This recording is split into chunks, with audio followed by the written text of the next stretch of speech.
Welcome to my channel. Listening practice. Full story in English.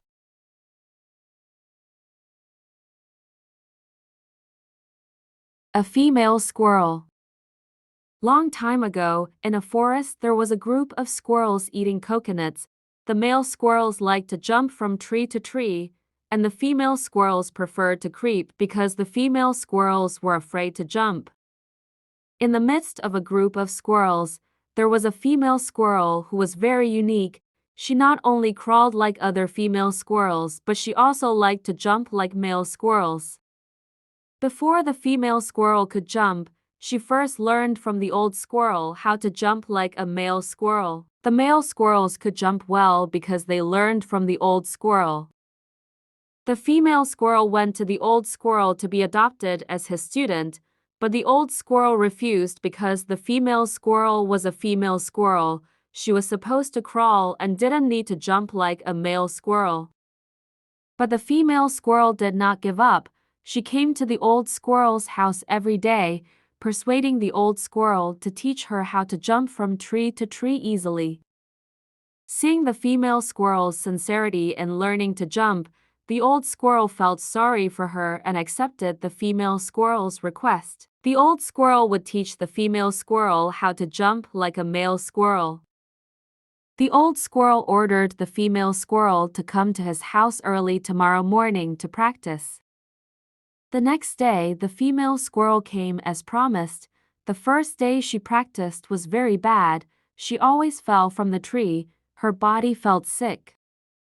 But the female squirrel didn't give up even though her body was in pain. She kept trying and practicing until it didn't feel like the female squirrel had been practicing jumping for 30 days. Even though she had been practicing jumping for 30 days, the female squirrel still often fell.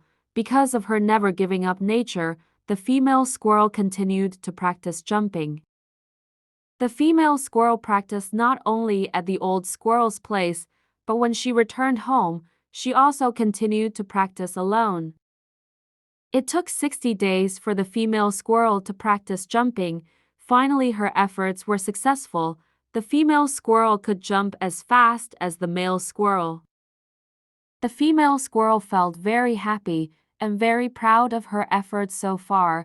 Even though there were many obstacles, she was always enthusiastic.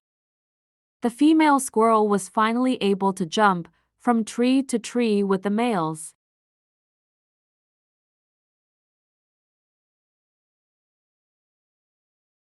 Farmer and swallows. Long time ago, in a village where there were not many people, there lived a kind farmer. Every day the farmer went to his garden. The garden was the farmer's only source of income. The farmer always woke up very early in the morning. Before he went to his garden, the farmer always made breakfast first. Sometimes the farmer made fried rice, fried bananas, and a cup of tea. After the farmer finished his breakfast, he would leave the house to feed his two chickens. After that, the farmer walked to his garden. The farmer was a good religious person.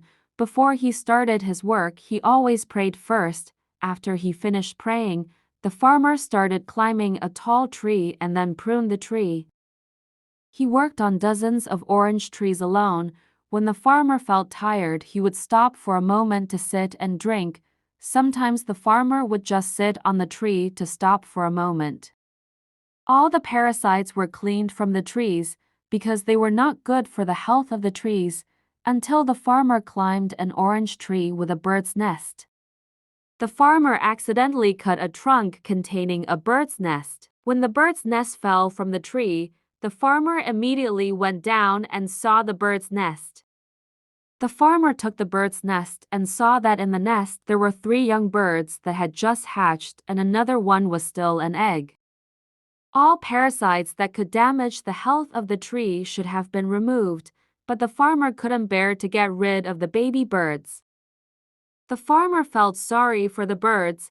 The farmer climbed back up the orange tree and put the bird's nest back in. The farmer also covered it in such a way that the baby birds were protected and not exposed to the sun. Actually, the orange tree still needed to be pruned, but the farmer gave up his intention and moved to another tree. Several months later, when the farmer had just returned from his orange garden, he was very surprised because so many birds were flying on the roof of his house. The farmer was very surprised and curious as to what birds there were so many birds flying over his house. Some birds were even seen entering the roof of the house.